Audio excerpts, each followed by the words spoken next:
The blizzard came fast. One moment the sky above the valley was pale and quiet. The next it turned completely white.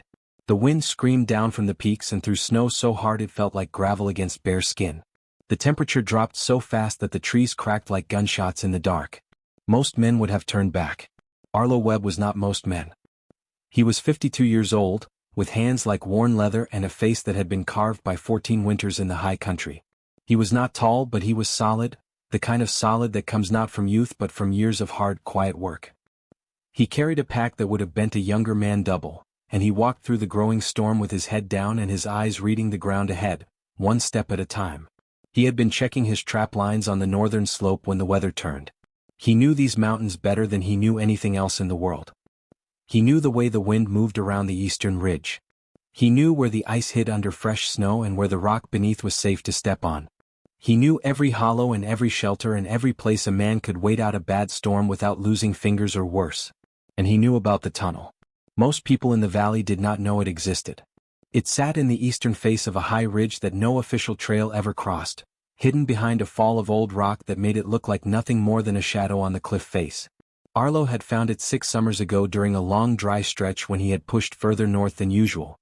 He had noted it the way he noted all useful things, quietly, precisely, without making a fuss about it, and filed it away in the back of his mind for exactly a moment like this one. He pushed through the gap in the rock and into the tunnel mouth. The wind stopped. Not gradually.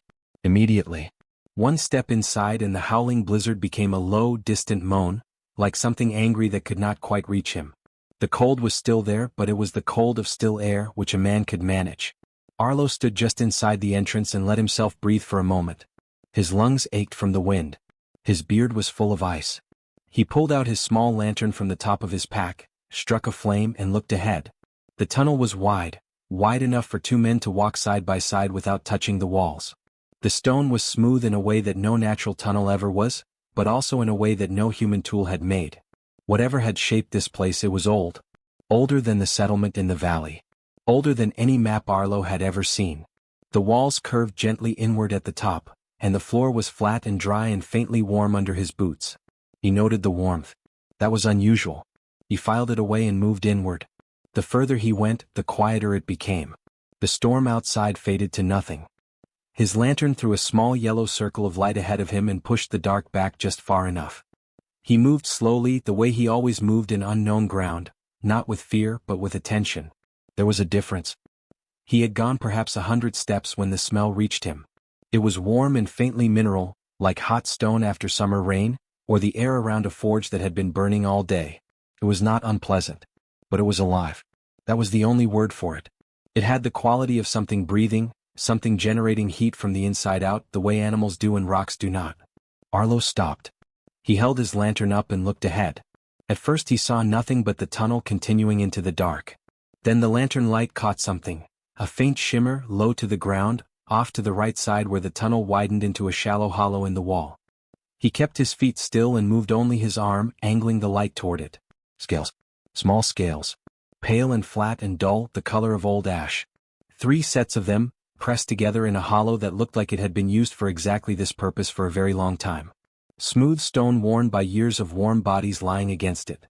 A nest in the way that a place becomes a nest, not built but shaped by use and time. 3 creatures. Each one no bigger than a large dog.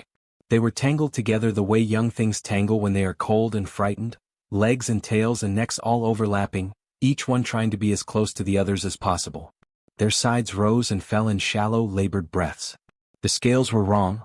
Arlo knew that somewhere deep in his gut without being able to explain how he knew. They should not have been that pale.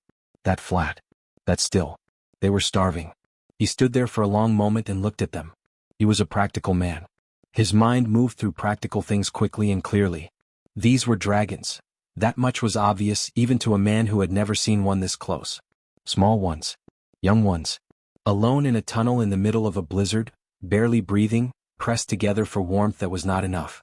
His first thought was that he should back away. Slowly and carefully, the way you back away from anything in the wild that you do not understand and did not come looking for. His hand moved toward the knife at his belt without him deciding to move it. He took one slow step backward. Then one of them opened its eyes. They were gold. Pale gold, the exact color of winter sunlight on snow just before the sun drops behind the peaks. They opened slowly, like something that had to work very hard to manage even that small movement. And they found him immediately, not by searching, not by turning. They simply opened and looked at him, directly and completely, as though they had known exactly where he was standing before they opened at all. Arlo went still. The hatchling's mouth opened. What came out was barely sound. It was air and effort and something that had clearly been practiced, repeated in the dark, over and over, held onto through cold and hunger and fear like a stone held in a closed fist. It was one word.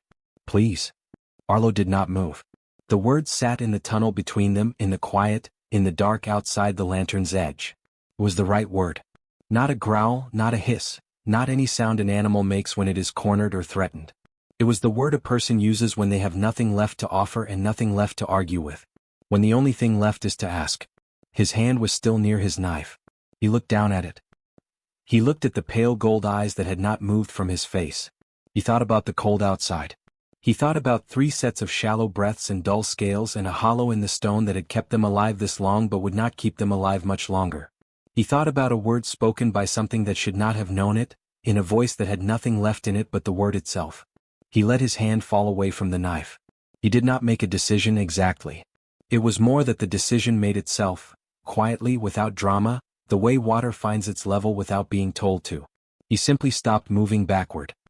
He stood there in the lantern light with snow still melting off his coat and dripping onto the tunnel floor, and he looked at the 3 hatchlings for a long time. Then he unslung his pack. He set it down on the tunnel floor. He opened it and began pulling out what he needed. His small camp kit, his extra blanket, his dried meat wrapped in cloth. He did it the way he did everything, methodically, without wasted motion, without talking. The gold eyes watched every movement he made. The other 2 had not woken. Their breathing was very shallow. He could see, now that his lantern was closer, that the smallest one was trembling even in sleep. A fine, constant shiver that the body makes when it is working very hard just to stay warm. He put his blanket over all 3 of them. He set up his small camp 3 feet away. He got a fire going, carefully, low, just enough, and he sat down in front of it with his back against the tunnel wall and his lantern turned down to save oil. Outside, the blizzard screamed on. Inside, the gold eyes watched him from beneath the blanket for a long time. Then slowly they closed.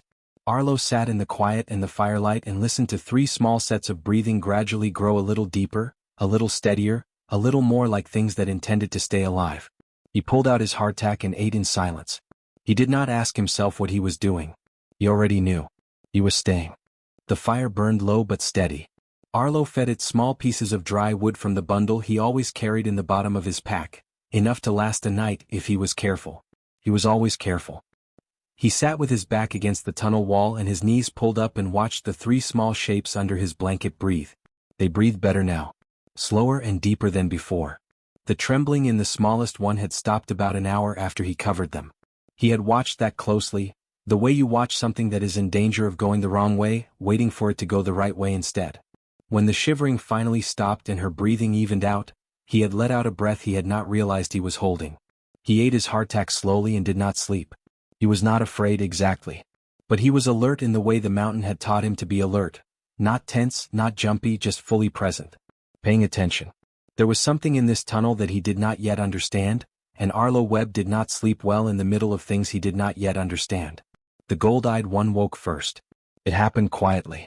One moment the hatchling was still beneath the blanket.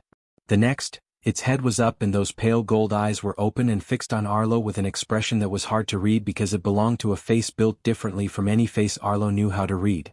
But there was something in it that he recognized anyway. Alertness. Assessment. The look of a creature deciding whether a situation was safe. Arlo did not move. He let himself be looked at. After a while, the hatchling crawled forward, slowly on unsteady legs, the blanket sliding off its back. It moved until it was close enough that Arlo could have touched it without straightening his arm. Then it sat down and looked at him from that distance. Up close it was thin. Too thin. He could see the lines of its ribs under the dull pale scales.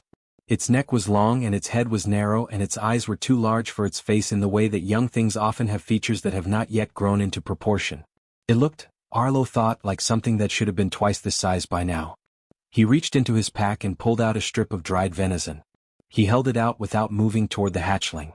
Just held it in his open hand at the end of his arm and waited. The hatchling looked at the meat. It looked at Arlo. It looked at the meat again. Then it leaned forward and took it, carefully, with a precision that surprised him. Not snatching. Not tearing. It took the strip of venison the way a polite creature takes something offered, and it ate slowly, and when it was done it looked at him again. Arlo gave it another piece. This went on for a while. By the third piece the other two were awake, drawn by the smell of food, crawling out from under the blanket with the slow, uncertain movements of the very hungry and the very young. He fed them in turn. He had enough dried meat for 2 more days if he was careful, which meant he had enough to share tonight without putting himself in trouble. He did the arithmetic without thinking about it. He usually did. The gold-eyed one, the bravest, the one who had spoken first, watched him throughout all of this with an intensity that was slightly uncomfortable. Not threatening. Just deeply, seriously focused. Like it was memorizing him. Like every movement he made was information being carefully stored. When the food was gone for now, the tunnel was quiet again. Arlo looked at the 3 of them. "Right," he said quietly, more to himself than to them. "Let's see what we've got." He was not expecting an answer. The gold-eyed one opened its mouth. What came out was slow and careful and clearly difficult, like lifting something very heavy, 1 word at a time. "We," it said. Then stopped. Tried again. "We are 3. Arlo looked at it steadily. "I can see that," he said. Something that might have been frustration crossed the narrow face. It was trying to say more than it had words for. Arlo had seen that look on people before. Travelers who spoke little of the valley language trying to push meaning through a gap that was too small for it. "Take your time," he said. It did. Over the next hour, slowly, with long pauses and repeated attempts and occasional sounds that were clearly not human language at all but something older and deeper that Arlo felt more in his chest than heard with his ears, he began to understand. The brave one he came to think of as Ash because Ash was the color of all 3 of them and this one seemed to carry the name best, sharp and light and quick to catch. The smallest, who pressed close to the others and watched Arlo with enormous dark eyes that held more fear than the other 2, he thought of as Pip. And the third, the one who had not yet spoken, who sat slightly apart and watched everything with a stillness that felt very old and very deliberate, he thought of as Ren. Ash did most of the talking. The story came in pieces. Single words first, then short phrases, then longer attempts that sometimes fell apart halfway through and had to be rebuilt from the beginning. Arlo listened without interrupting. He was good at that. He had spent 14 years mostly in silence and had learned that silence was not empty. It was the thing that made space for other things to come through. What came through, eventually, was this. Their mother was gone. She had been large. Very old in a way that Ash tried to describe and could not find the words for, so he held up one small claw and then spread all his claws wide and then did it again over and over, and Arlo understood he meant something like, more years than you can count on your hands many times over. She had lived in the high country. The peaks above the valley that no trail reached. She had been careful. She had stayed away from people. Not because she hated them, Ash was very clear on this, repeating it twice as though it mattered, but because the world had changed and careful was how you survived in a changed world. But she had watched people. From far above for many years. She had watched the valley and the mountains and the men who moved through them. And she had watched Arlo. When Ash said this, Arlo went still. "Long time," Ash said. "She watch you long time." "How long?" Arlo asked. Ash thought. "For winters? More." Arlo said nothing. "She see you," Ash continued, working carefully through each word. "The small fires you leave. For animals. The wood you cut and leave on the trail. The bird you fixed." Arlo had fixed a hawk's broken wing 3 winters ago. He had set the bone, wrapped it, kept the bird in a box in his cabin for 6 weeks, then carried it up to the ridge and let it go. He had not told anyone. There was no one to tell. "She see all of it," Ash said. "She remember all of it." Arlo looked at the fire. He did not know what to do with that information. He put it aside for now and kept listening. The hunters had come 6 months ago. Ash described them in fragments. Many men, many tools, they knew how to track and how to move and how to be patient. They had followed his mother across 3 mountain ranges. She had fought them twice and won. The third time she was already tired and wounded from the second fight and she had not won. She had known by the end that she was not going to survive it. So she had done the only thing she could do. She had spent her last weeks teaching her 3 hatchlings words. Specific words.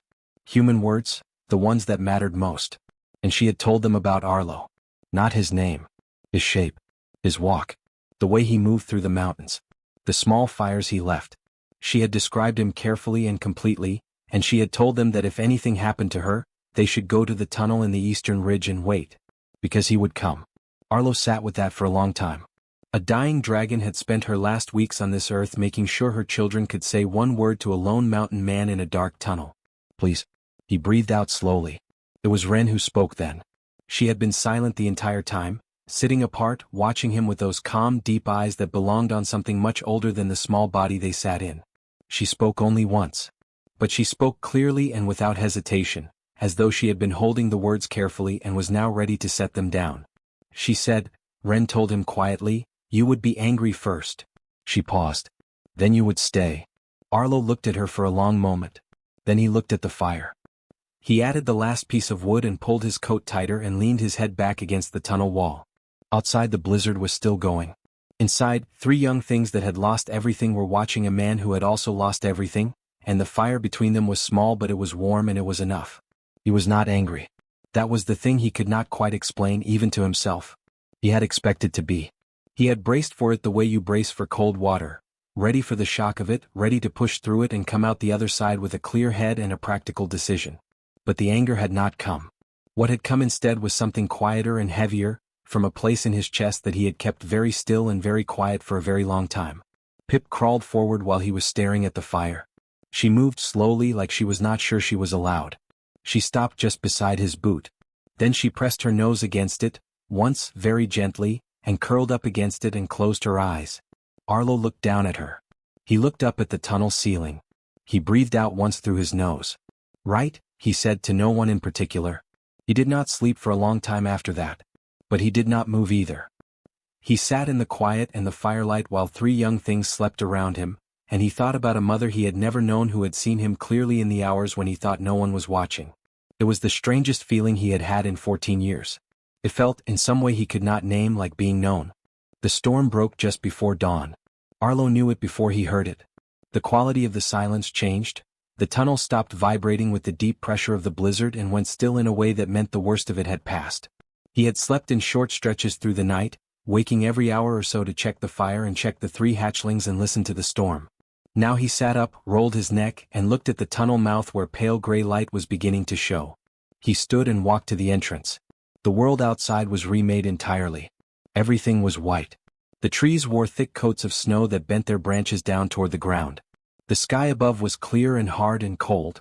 The particular blue that only comes after a big storm has emptied itself out completely. The snow on the open ground came up past his knee when he stepped into it, and in some places it would be worse than that, drifted by the wind into walls that a man could sink into up to his chest. 3 miles east. That was where the cabin sat. He stood at the tunnel mouth and did the thinking he was good at. Practical thinking. Clear and honest, without telling himself things that were not true just because they were easier. He could not carry all 3 at once. They were not heavy individually, but together they were more than he could manage safely through deep snow. And safe movement mattered more than fast movement in these conditions. One wrong step on a hidden slope with a full load and he would go down, and going down in this cold far from shelter was how men did not come back. One at a time then. 3 trips through waist-deep snow and temperatures that were still dropping as the clear sky let the last of the day's warmth escape. 3 miles each way. He was 52 years old with a shoulder that had never healed quite right after an incident with a falling tree 4 winters ago. He went back inside. He crouched down in front of the 3 hatchlings, who were awake and watching him with the alert, focused attention they gave to everything he did. Pip had her chin resting on Ash's back. Ren sat apart as always, reading him. I'm taking you to the cabin, he said. One at a time. I'll come back for each of you. It'll take most of the day. He looked at them steadily. You stay where I put you. You don't follow. You don't move. Ash looked at him. Then at the tunnel mouth. Then back at him. Cold? Ash said. Yes, Arlo agreed. Very. We wait, Ren said simply. He picked up Pip first. She was the lightest and the weakest and he wanted her in the warm cabin fastest. She made a small sound when he lifted her but did not struggle. He wrapped her inside his heavy outer coat with her head tucked against his chest and her body pressed to his, sharing his heat. Her scales were cold at first against his skin through his shirt. Then they warmed. He stepped out into the snow. It was hard from the first step. The snow was not powder, the wind had packed it dense and the cold had started to set it, and every step required him to lift his foot high and push it down and find solid ground beneath before he trusted his weight to it. He moved with his eyes reading the surface ahead, taking the route he knew from memory, the one that avoided the worst of the north-facing drifts and kept to ground that was high enough to drain. Pip rode against his chest without moving. He could feel her breathing. Quick small breaths at first, anxious. Then, as the minutes passed and she realized he was steady and the cold was not reaching her, they slowed. He talked to her while he walked. Not about anything important. About the mountain. The names he had given to different ridges and hollows. The place where a family of foxes had denayed 3 winters running. The creek that ran under the snow somewhere to his left, which he could hear even now if he stopped and listened. A low murmur beneath the silence. He was not sure why he talked. He was not usually a man who talked. But it seemed to help her breathe easier, and it kept his own mind from focusing on how much his legs hurt. He reached the cabin in just under an hour. He got the door open, got the hearth going, settled Pip in the warmest corner with the blanket from his pack around her. She looked up at him from the blanket with her dark eyes very serious. "You go back," she said. "Yes." She watched him go to the door. "Arlo." He stopped. It was the first time any of them had used his name. He turned. She had nothing else to say, apparently. She just looked at him for a moment. Then she tucked her chin under the blanket. He went back out into the snow. The second trip was for Ren. Ren was heavier than Pip and said nothing at all during the entire journey, which was somehow more companionable than conversation. She rode against his shoulder with her head up, watching the white world go by with those calm ancient eyes. Once, when he slipped on a hidden ice patch and caught himself hard against a tree, she braced herself against his shoulder with a steadiness that actually helped him recover his balance. He glanced at her. She looked back without expression. "Thank you," he said. She blinked once slowly. He had come to understand this meant something like, "Of course." He settled her in the cabin beside Pip. The two of them pressed together immediately, sharing heat the way they had in the tunnel. He checked the fire, drank a little water and went back out. The third trip nearly finished him. It was not Ash's fault. Ash had waited in the tunnel exactly where Arlo had left him, sitting at the entrance watching the direction Arlo had gone with an expression of focused, stubborn patience. When Arlo came back through the tree line, Ash was on his feet immediately, tail up, clearly ready to go. But Arlo was tired in a deep way now. The kind of tired that lives in the legs and the lower back and the lungs. He had been moving through heavy snow for most of the day in temperatures that drained heat faster than the body liked to produce it. He was sweating under his coat and the sweat was cooling, and that was a problem he was managing, but only just. He picked Ash up. Ash was the heaviest of the three, bigger across the shoulders, longer in the tail. He squirmed once, trying to be helpful in a way that was not helpful, and Arlo said simply, "Still." And Ash went still. The return trip took longer. The light was going. The temperature was dropping again as the afternoon faded and the shadows came down from the peaks. Arlo kept his eyes on the route and his mind on the next step and the next, and did not look at how far was left because that was not useful. Somewhere in the last half mile, Ash pressed his head against Arlo's jaw. Not dramatically. Just rested it there. The way a tired young thing leans against something solid. Arlo said nothing. He kept walking. He got through the cabin door as the last of the light died. He slept for 11 hours that night. The hatchlings did not wake him. He found out later, from Ash in pieces over several days, that the three of them had kept the fire going through the night, taking turns pushing small pieces of wood in from the pile beside the hearth, watching the flame, making sure it did not die. They had not been asked to do this. They had simply done it. Recovery came faster than Arlo expected. Dragon bodies, it turned out, were built for exactly this. The rapid climb back from cold and hunger once warmth and food were provided. Within 2 days their scales had lost the flat dead look that had worried him. Within 4 days there was color in them, not bright, not yet, but the beginning of something. A faint silver-gray shimmer along the spine that caught the firelight differently. They grew stronger visibly day by day in a way that was almost startling to watch. They moved more easily through the cabin. They found places that suited them. Pip claimed the sleeping loft, which was exactly her size, and arranged herself in it with great satisfaction. Ren settled permanently beside the hearth and spent long hours staring into the fire with the focused expression of someone working through a difficult problem. Ash followed Arlo everywhere. Everywhere. If Arlo went outside to check the wood pile, Ash was behind him. If Arlo crossed to the far side of the cabin for a tool, Ash crossed with him. If Arlo sat down, Ash sat beside him. He was not demanding about it. He did not ask for attention or make noise. He simply went where Arlo went, watching everything with those pale gold eyes, absorbing information about this man and this place and this life with a concentration that was sometimes a lot to be on the receiving end of. On the morning of the 5th day, Arlo was repairing the roof where ice had built up and cracked one of the boards. He was on a short ladder, working at the edge of the overhang, and Ash was below watching. Arlo explained what he was doing because explaining things to Ash had become a habit. Ice gets under the boards, he said. Pushes them apart. Let it go and water comes in when it thaws. Have to catch it early. Ash looked at the ice. He looked at Arlo. Then he drew a small careful breath. Arlo could see him concentrating, working with something new and not yet fully controlled, and exhaled a precise narrow line of heat along the worst section of built-up ice. It cracked cleanly and slid off in one piece. Arlo looked at the now clear board. He looked down at Ash. Useful, he said. Ash stood a little straighter. On the 6th morning Arlo woke before dawn as he always did and went out to check the perimeter. He found them on the eastern side. Boot prints in the fresh overnight snow, clear and deep and deliberate. Multiple sets, moving in a pattern that was not random. He crouched beside them and read them the way the mountain had taught him to read things. For people at least. Heavy packs. They had come up from below in the dark, circled the cabin at a distance, stopped at intervals facing the walls. Watching. He followed the prints back to where they had come from, a low ridge with a clear sight line down to the cabin, and crouched there in the cold and read the rest of the story. They had been there for several hours. They had left before first light, going back down the way they came. Professional. Patient. Organized. He went back inside. Pip was at the door before he had it fully open. She pressed against his leg the moment he stepped in, not the gentle curious press she gave him when she wanted food or warmth, but something tighter. Something that knew. He looked down at her small face. Her dark eyes were reading him the way Ren read him, looking past the surface and finding what was underneath. He had not said anything. He had not changed his expression. He had come through the door the same way he always came through the door. But she knew. They took our mother, Pip whispered. Her voice was very quiet. Very steady. The steadiness of something that has already lived through the worst of a fear and come out the other side of it and now carries it not as panic but as a fact. Now they want us. Arlo stood in the doorway for a moment. The cabin was warm. The fire was good.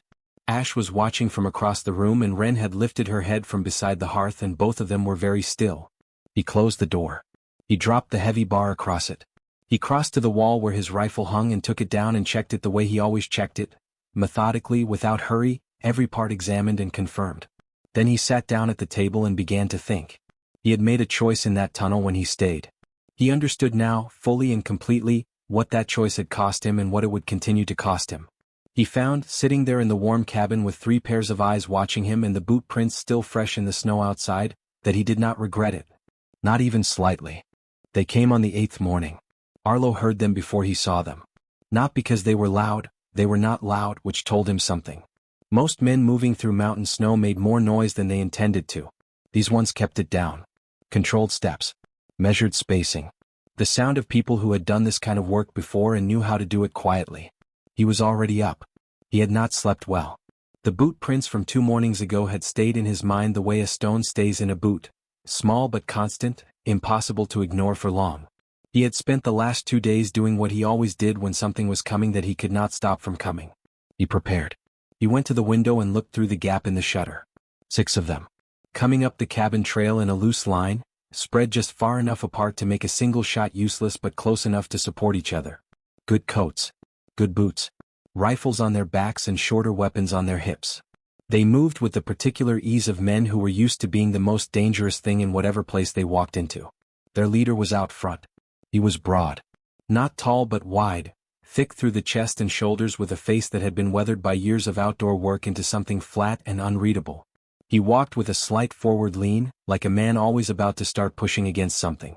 His name, Arlo would learn later, was Godfrey Salt. He had the look of a man who was very good at his job and knew it and found that knowledge comfortable rather than exciting.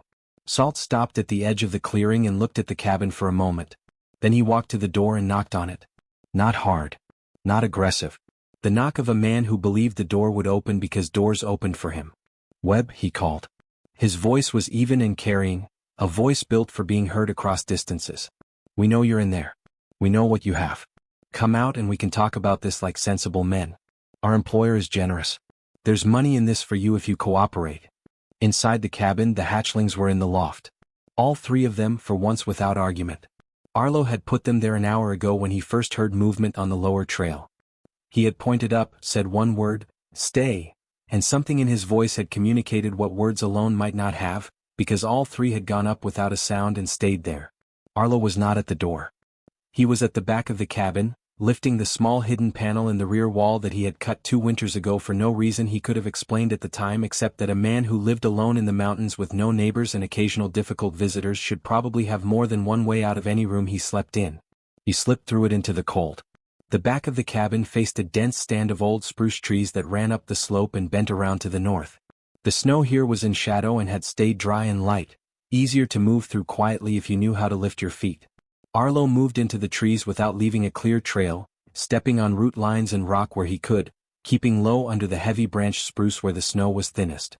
He circled north first. Salt was still talking to the cabin door. Arlo could hear him from the tree line, the even, patient voice of a man who was accustomed to waiting people out. He was good at this. He was telling Arlo that the hatchlings were not his. That keeping them was not in his interest. That the smart move was obvious. Arlo moved through the trees and thought about the mountain. He had spent 14 years on this ground. He knew it the way other men knew the rooms of their own house, not by thinking about it but by feel, by the automatic knowledge that lived in the feet and the hands. He knew where the slope dropped sharply to the east. He knew where a long shallow gully ran through the spruce stand and collected drifted snow until it was deep enough to swallow a man to the waist if he stepped into it without knowing it was there. He knew where the old deadfall ran along the north ridge, a tangle of fallen trees from a storm 3 years back that was nearly impassable if you did not know the 2 or 3 paths through it. He knew all of it. Salt and his 6 men knew none of it. Arlo got above them first. He worked his way up the slope through the trees until he had a position on the high ground to the north of the cabin, looking down at the clearing. From here he could see the whole picture. Salt at the door, 2 men covering the front corners of the cabin, 3 more spread along the southern approach to cut off a run in that direction. Good positioning. Professionally done. Also completely focused on the cabin. None of them were watching the trees behind them. Arlo picked up a dry branch from the snow, long dead, light as paper, and snapped it cleanly. The sound cracked through the cold air like a small shot. Every head in the clearing came up. Salt's hand went to his hip weapon. The 2 men at the corners swung toward the tree line to the north. Arlo was already moving south. He came around the eastern side of the cabin in a wide arc, staying in the trees, and found what he was looking for. The 2 men Salt had left covering the supply cache they had brought up. Packs and cases set against a rock outcrop, left with 2 guards while the others approached the cabin. The 2 guards were watching the cabin. They were not watching the rocks above them. Arlo came down from the rocks. He did not touch the men. He did not need to. He moved their cache, quietly, pack by pack, 30 feet further into the trees and covered it with snow. It took 4 minutes. Neither guard turned around once. When he was done he snapped another branch from the opposite direction and watched both guards spin toward the sound and take 6 steps away from where they had been standing. He went back into the trees. Over the next 3 hours he took the group apart the way you take apart a poorly built wall, one piece at a time, starting with the ones that were holding the least weight. He used sound and the mountain's geography. He rolled a stone down the eastern slope and listened to 2 men crash through the snow chasing nothing. He let them go far enough into the deadfall tangle that getting back out took them 20 minutes. By the time they returned, frustrated and snow-covered, something in their confidence had shifted. The mountain had begun to feel less like a place they were working in and more like a place that was working against them. He used the gully. One of Salt's men had separated slightly from the others, moving around the north side of the cabin trying to find a back entrance. Arlo moved ahead of him through the trees, positioning himself on the solid ground above the hidden gully, and then did nothing at all. He just waited. The man walked into the gully and went into his hip in soft snow. It was not dangerous. It was not meant to be. But the man went down hard and made a great deal of noise getting out, and when he stood up he was soaking and cold and had lost his hat and was looking at the trees around him with the expression of someone who has just understood that this ground was not neutral. He went back to the clearing. That was 2 gone from the outer positions. Arlo fired once. He chose his moment carefully. Salt had pulled the remaining men together near the front of the cabin for a discussion, which meant they were grouped and visible from the ridge. Arlo settled against a spruce trunk above them and put 1 shot into the rock face 6 feet above Salt's head. The sound was enormous in the cold, still air. The rock exploded in a shower of chips and dust, and the noise rolled down the mountain and came back from the far ridge as an echo that made it sound like more than 1 shot from more than one direction. 2 of the men did not discuss it. They picked up what they were carrying and went down the trail. That left Salt and 2 others. Arlo came down from the ridge then. He moved through the trees on the western side and stepped out into the clearing from the direction Salt least expected. From the north, behind them, between them and the way they had come up. He was calm. His rifle was easy in his hands, not raised, not threatening, just present the way a tool is present when a man is comfortable using it. Salt turned and looked at him. For a long moment the two men simply looked at each other across the cold clearing. Salt was reassessing. Arlo could see it happening, the flat professional eyes moving over him and finding something different from what they had expected to find. Not a frightened hermit. Not a tired old man who could be talked past or pushed aside. Something else. Something that had been on this mountain for 14 years and was completely at home in it and was not, in any way that mattered, afraid. "Your men are cold and scattered," Arlo said. His voice was quiet and even. "Your supplies are in the trees. You don't know where." "I do." He let that sit for a moment. "You came up here thinking this would be simple." Salt said nothing. "Go back down," Arlo said. "Tell your employer these mountains are empty.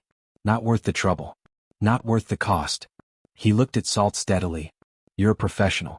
You know when a job has stopped making sense." Salt looked at him for a long moment. He looked at the tree line. He looked at the two men beside him who were no longer standing quite as straight as they had been 2 hours ago. He did the arithmetic that Salt always did, cold, clear, honest arithmetic about what a situation was actually worth. Then he looked back at Arlo one more time. "This isn't finished," he said.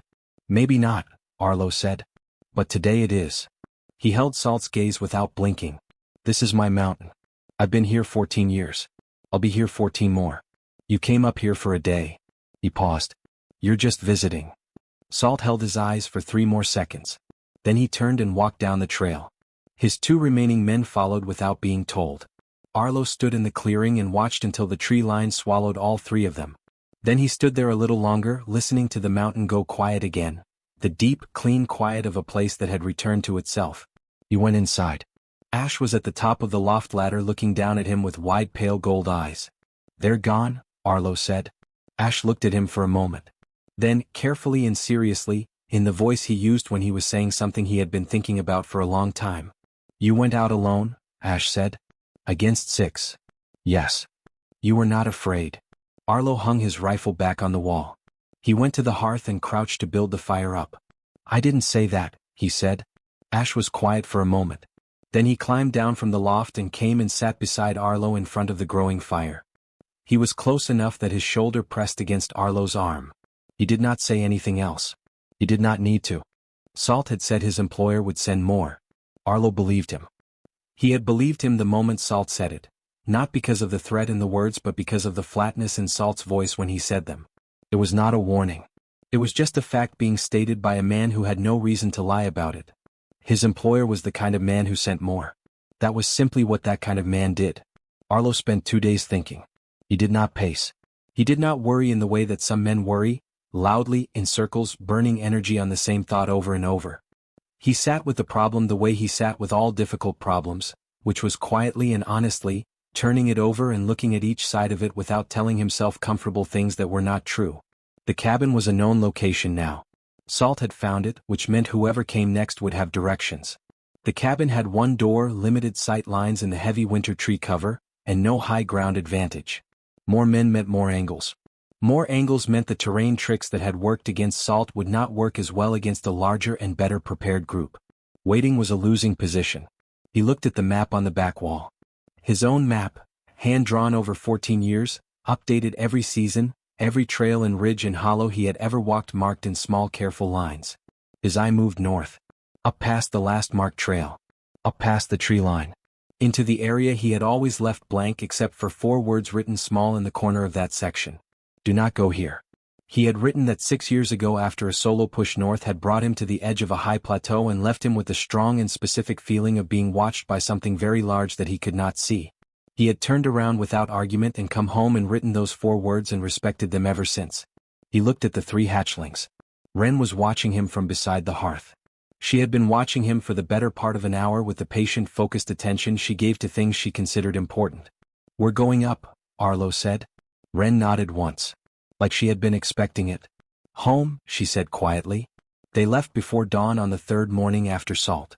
Arlo packed carefully, light where he could afford light, warm where warmth was not negotiable.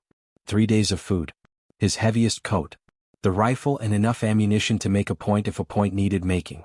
He locked the cabin the way a man locks something he expects to come back to, which he did expect, though he was honest enough with himself to acknowledge that expecting and guaranteeing were different things. The hatchlings were ready before he was. They had changed enough in the past week that the journey up was not what the journey from the tunnel to the cabin had been. They walked on their own now, all three of them moving through the snow with increasing confidence. Not graceful yet. Not powerful. But capable. Their scales had come fully alive, shifting in the cold morning light between silver and a deep gray that was almost blue. They were still young and still small, but they were no longer fragile, and there was a difference that Arlo could feel even if he could not have put it into exact words. They were becoming what they were supposed to be. He set a pace that was hard but manageable, and they kept it without complaint. When the terrain got steep, they worked around the difficult sections without being told, reading the ground with senses that were better than his for this kind of thing. Ash watched the way Arlo placed his feet on ice and copied it precisely. Pip found paths through drifted sections that Arlo would not have found as quickly on his own. Ren moved at the rear, steady and quiet, occasionally looking back down the slope behind them. She was checking for followers. He noticed this on the second hour and said nothing about it. He was glad she was doing it. They camped the first night in a shallow rock shelter just below the tree line. Arlo built the smallest fire he could manage, enough for warmth, not enough to throw light that could be seen from below. The three hatchlings pressed together on one side of it and Arlo sat on the other, and they ate in the comfortable silence that had grown between them over the past week without anyone deciding it should. After the others slept, Ren came and sat beside him. This was not unusual.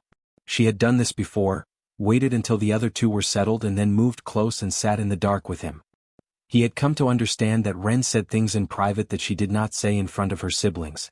Not because she was hiding them, but because she was careful with words in a way that Ash was not, and she chose her moments. She was quiet for a while. Long enough that the fire had burned down noticeably before she spoke. Then she told him about their mother. Not the pieces Ash had given him in the tunnel, the fragments about hunters and fighting in the last terrible months. The part before all that. The long, quiet part. The 200 years of watching the world from high places and understanding it slowly and carefully the way only very patient creatures can. Her mother's name, the sound of it in dragon tongue, Ren shaped with her mouth and let it sit in the night air between them. Arlo listened to it. He could not reproduce it. But he heard it and he held it with the respect it deserved. She had been very old, Ren said. Old enough to remember when the valley below had no settlement in it at all. Old enough to have watched the first people come and build the first rough structures and slowly, over generations, make a permanent place of it. She had watched all of this from the peaks with the detached interest of something that existed on a different timescale, the way a person watches weather move across a valley from a high hill. Present but apart. She had not hated people. Ren was careful to say this clearly. She said it the way someone says a thing that matters and does not want misunderstood. Her mother had watched people for 200 years, and what she had found was that most of them were simply trying to stay warm, trying to feed their families, trying to get through hard seasons and find something worth holding on to in the easier ones. This was not frightening. This was not so different from what any creature did. What had changed in recent years was the other kind. The ones who collected rare things not because they needed them but because owning what others did not was its own kind of hunger. These ones had money enough to make the world do what they wanted, and they wanted things that should not be owned, and they did not stop wanting them just because the things in question were alive and did not want to be owned. Those ones had found her mother eventually. But before they did, years before, when she first understood that her time might be shorter than she had assumed, she had begun looking. Not for a warrior. Not for someone powerful or well-connected or capable of fighting the kind of people who were coming for her. She had looked for something specific and harder to find. Someone who was good when no one was watching. Most goodness, Ren said quietly, is for other people to see. It is done in front of others. So others will know. She looked at the low fire. She wanted someone whose goodness was the same when no one was there. When there was nothing to gain from it. When the only reason to do a kind thing was that a kind thing was needed. She turned and looked at Arlo directly. She watched you for 4 years, Ren said. She saw you fix the hawk. She saw you leave wood on the trail. She saw you share your food with the lost family in the bad winter and tell nobody because there was nobody to tell. She saw you talk to injured animals in a kind voice even though they could not understand you. Arlo said nothing. She saw you on the night you sat outside your cabin in the first winter up here, Ren said. The night you were very sad. She said you sat in the snow for a long time. And then you went back inside. The fire cracked quietly. Arlo looked at it for a while. She saw that, he said. It was not a question. She said that was the night she chose you, Ren told him. Because you went back inside. Because something in you decided to stay even when staying was very hard. Arlo breathed out slowly through his nose. He had not thought about that night in a long time. He thought about it now. The cold, the dark, the particular weight of that first winter alone, which had been heavier than any weight he had carried before or since. He thought about the moment he had sat down in the snow and genuinely not known whether he was going to get back up again. He had gotten up. He had gone back inside. He had not known why exactly. It had not felt like strength. It had felt like simply not being able to think of anything else to do. Apparently a dragon had been watching from the peaks and had seen it differently. She put a lot of trust in a man she never spoke to, he said finally. Yes, Ren agreed. She was right too. The hunters caught up on the afternoon of the second day. Arlo had been expecting it. Not hoping for it, expecting it, which was different. He had been reading the signs for the past hour. The way Ren kept looking back down the slope. The way Pip stayed closer to him than usual. The way Ash moved more quietly than he needed to. He stopped at a wide flat section of the slope where the high plateau began, the edge of the blank part of his map, and turned and looked down. They came through the tree line below in a loose spread formation. More than Salt's group. He counted 12 before he stopped counting. Better equipment. Moving faster and with more confidence. Someone had briefed them on Salt's failure and they had adapted. They had not adapted enough. Because they did not know what Arlo knew, which was that the 3 hatchlings walking beside him were not what they had been a week ago.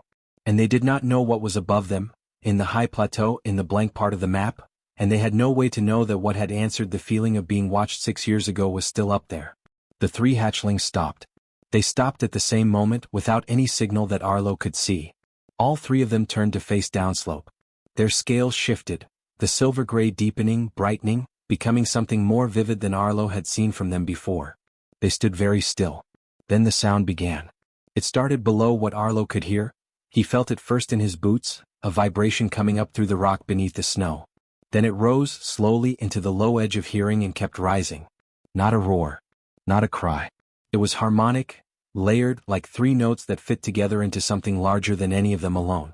It came from all 3 of them simultaneously, perfectly matched as though they had been practicing it since before they were born. Which Arlo supposed they probably had. It built for 10 full seconds. Then it opened, like a door swinging wide, into something enormous and old and absolutely clear. It rolled down the slope and hit the hunters and rolled on past them down the mountain. It filled the cold air completely. Arlo felt it in his chest, in his jaw, in the back of his teeth. It felt like a name being called by something that had been waiting a very long time to call it. The hunters below stopped moving. The sound faded. The mountain went completely silent.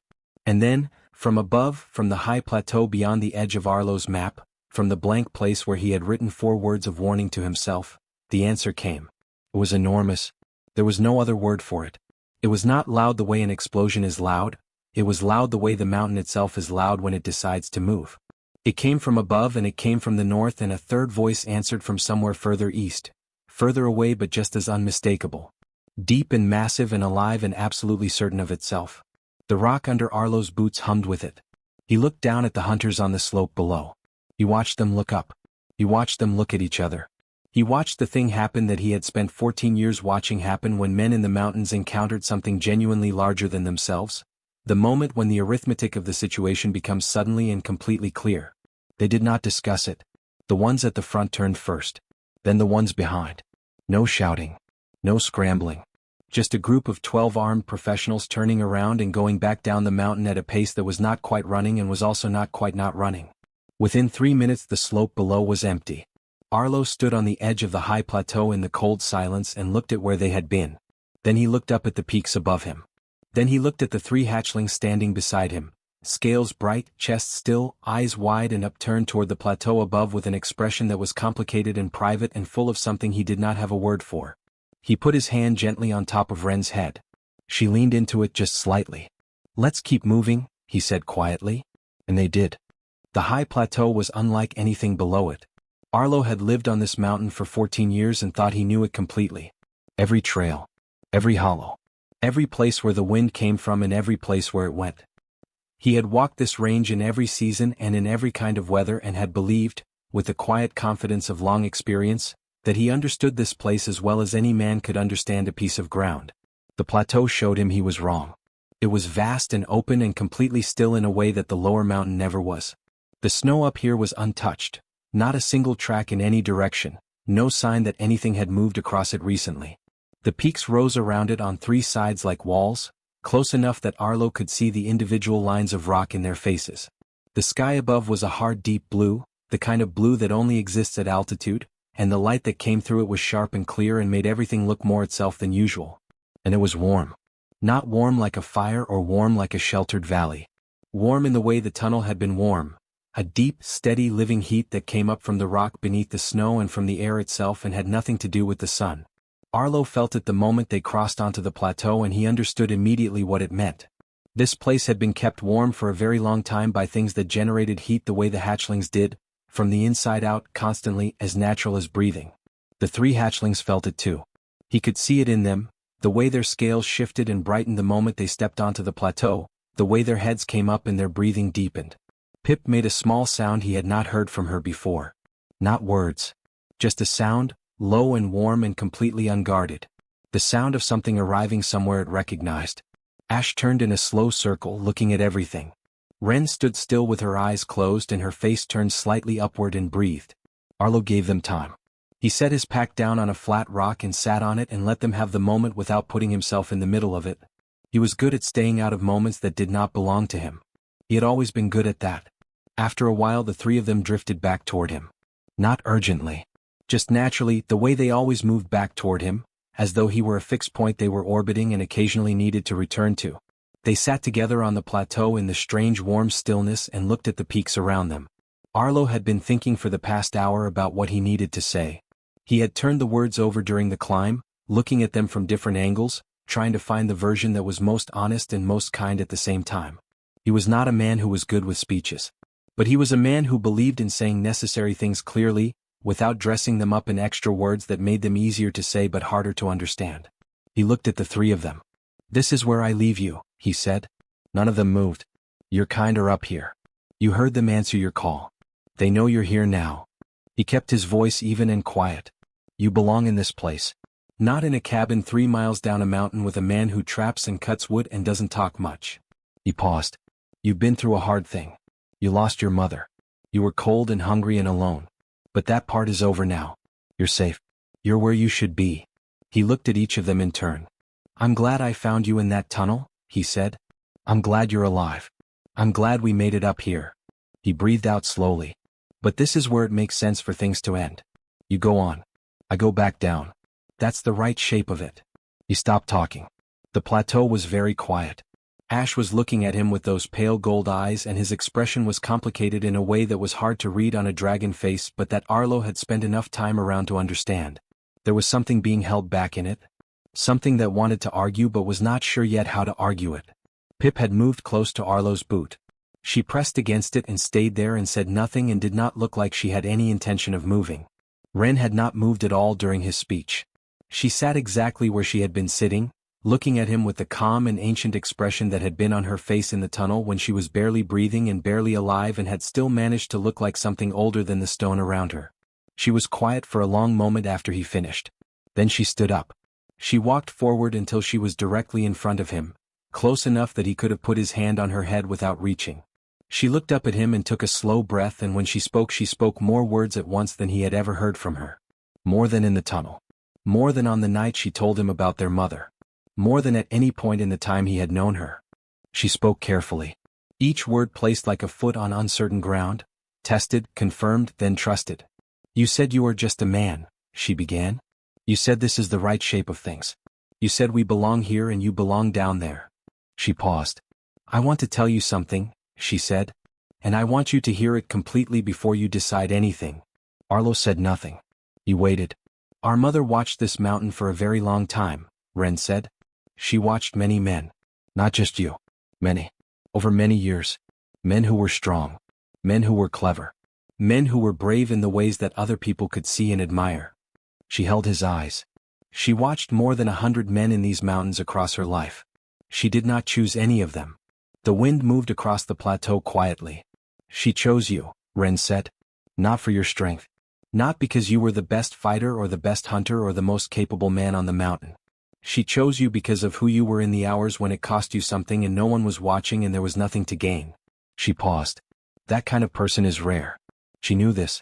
She had watched long enough to know how rare it was. Arlo looked at the snow in front of his boots. We were in that tunnel, Ren continued, for 4 days before you came. Cold and hungry and very frightened. We had practiced the word she taught us. We had said it to each other in the dark to keep it ready. Pause. When you came and Ash said it to you, we did not know if it would work. We did not know if you were the right man. Mother had described you but we had never seen you. She took a breath. You stayed, she said simply. You put your blanket over us and you built a fire and you stayed. And then you carried us through the snow. 3 times. When you did not have to. When no one asked you to. When there was nothing in it for you except 3 small hungry creatures that were not your kind and not your problem. Arlo's jaw was tight. He did not trust himself to speak so he did not try. Among our kind, Ren said, and her voice changed slightly, became more formal, more careful, the way a voice changes when it is carrying something old and important. When a dragon chooses a human and that human proves worthy of the choosing, they are given a name. Not a human name. A name in our tongue. A name that belongs to that person and travels with them and lasts as long as stone lasts. She looked at him steadily. We have spoken of your name since the tunnel, she said. All 3 of us. We agreed before we reached this plateau. The wind had stopped. The plateau was completely still. Your name, Ren said, in our tongue, means the one who stayed. The words sat in the cold air between them. Arlo looked at Ren. He looked at Ash, who was watching him with bright eyes and something that in a human face would have been called hope. He looked down at Pip, who had not moved from his boot and was looking up at him with dark, steady eyes. He thought about a tunnel and a blizzard. A single cracked word from something too small and too cold. 3 trips through waist-deep snow on legs that did not want to keep going. Boot prints in fresh snow and a rifle taken down from a wall. A night on a plateau when a quiet voice told him that a creature who had never met him had spent 4 years watching him be himself in the empty hours and had trusted what she saw. He thought about going back inside on a winter night 14 years ago when he had not been sure he was going to. He breathed out slowly through his nose. He stood up from the rock. He picked up his pack and settled it on his shoulders and looked at the 3 of them one more time. Then he looked away, at the peaks, at the sky, at the long slope below that led back down to the cabin. That cabin, he said, his voice rough in a way that had nothing to do with the cold, is going to need a bigger door. Ash's head came up immediately. We will be bigger, Ash said, with the serious tone of someone reporting important facts. Much bigger. Soon. I know. The cabin will not fit us, Ash continued. We will need more space. Considerably more. I know that too. We could help you build. I know, Arlo said. He turned and started walking back down the slope. He did not look back. He did not ask. He simply walked, the same steady, unhurried pace he had walked this mountain with for 14 years, reading the ground ahead, 1 step and then the next. Behind him the plateau was silent. 1 second. 2. 3. Then he heard it. 3 sets of footsteps in the snow. Uneven and heavy and not entirely graceful, the particular sound of young things whose feet were still slightly too large for the rest of them. Coming off the plateau and onto the slope behind him without hesitation. Without discussion. Following. Ash came level with his left side. Pip tucked in close to his right. Ren walked just behind, steady and quiet as she always was, watching the world around them with those calm old eyes. Nobody said anything. The mountain was quiet and cold and clean and the sky above it was the hard deep blue of high altitude and they went down through it together, a mountain man and 3 dragons heading home. He had gone into a tunnel in a blizzard looking for shelter from a storm. He had come out the other side with something he had spent 14 years pretending he did not need. A reason to stay. His name was the one who stayed. He had earned it in the dark, in the cold, when a small broken voice said 1 word and something in him that was quieter and older than thought had answered it without hesitation. He always would.